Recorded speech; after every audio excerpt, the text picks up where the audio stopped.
नमस्कार दोस्तों, AR Hindi stories TV में आपका स्वागत है।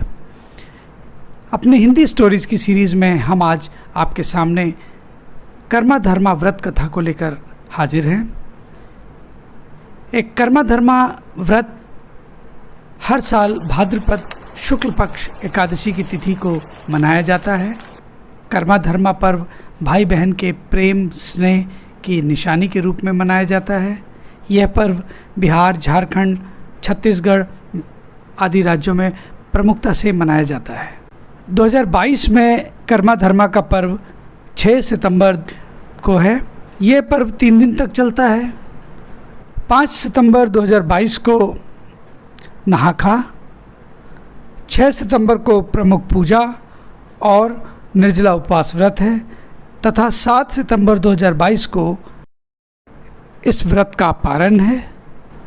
इस दिन विवाहित महिलाएं और कुंवारी युवतियां इस त्यौहार को अपने भाई की सुख समृद्धि और उसकी सुखमय जीवन की कामना तथा भाई बहन के बीच परस्पर स्नेह और प्रेम की डोर बंधी रहे, इसके लिए करती हैं। शाम को महिलाएं और युवतियां दिन भर उपवास रहने के बाद कर्मा के पौधे को आंगन में गाड़कर फल फूल आदि से इसकी पूजा करती हैं और पारंपरिक गीत आदि भी गाती हैं। तो दोस्तों, आइए इस व्रत में कर्मा धर्मा की पौराणिक कथा सुनने का अपना ही पुण्य है। तो उस कथा को, इस व्रत की जितनी भी व्रती स्त्रियां, महिला, युवतियां हैं, उनको सुनना चाहिए। इससे मोक्ष की प्राप्ति होती है। तो इस कहानी को प्रारंभ करते हैं। क्या है कर्मा धर्मा की पौराणिक कथा, आइए सुनते हैं। पौराणिक कथा कर्मा और धर्मा नामक 2 भाइयों से जुड़ी है। ऐसा कहा जाता है कि दोनों भाइयों ने अपनी बहन की रक्षा के लिए अपनी जान को दांव पर लगा दिया था। दोनों भाई काफ़ी गरीब थे।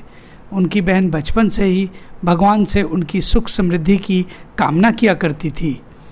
बहन द्वारा किए गए तप के कारण ही दोनों भाइयों के घर में सुख समृद्धि आई थी। इस एहसान का बदला चुकाने के लिए दोनों भाइयों ने दुश्मनों से अपनी बहन की रक्षा करने के लिए जान तक गंवा दी थी। इस पर्व की परंपरा यहीं से मनाने की शुरुआत हुई थी। इस त्यौहार से जुड़ी दोनों भाइयों के संबंध में एक कहानी है, जिसके मुताबिक एक बार कर्मा परदेश चला गया और वहीं जाकर व्यापार में रम गया। बहुत दिनों के बाद जब वह घर लौटा तो उसने देखा कि उसका छोटा भाई धर्मा करमडाली की पूजा में लीन है।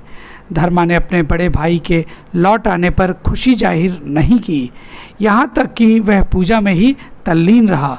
इससे कर्मा क्रोधित हो गया और करमडाली, धूप, नैवेद्य आदि को फेंक दिया और भाई के साथ झगड़ने लगा। मगर धर्मा सब कुछ चुपचाप सहता रहा।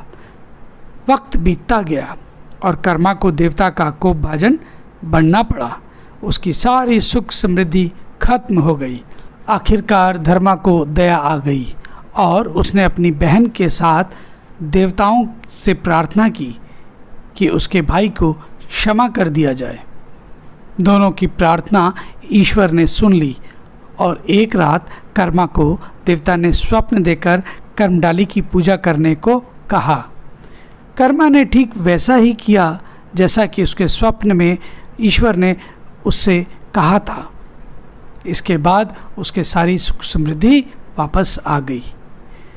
तो दोस्तों, ये थी कर्मा धर्मा की पौराणिक कथा, जो हर व्रती को इस दिन सुननी चाहिए, जिससे सबका कल्याण होता है और इससे भाई बहनों के बीच परस्पर स्नेह और प्रेम बना रहता है। तो दोस्तों, ये थी हमारी आज की पौराणिक कर्मा धर्मा की कथा। आपको कैसी लगी, कृपया अपनी राय हमारे कमेंट बॉक्स में अवश्य लिखें। और हाँ, आपको कर्मा धर्मा से जुड़ी पौराणिक कथा पसंद आई हो तो कृपया इसे लाइक करें, शेयर करें तथा हमारे चैनल को कृपया सब्सक्राइब भी करें। धन्यवाद।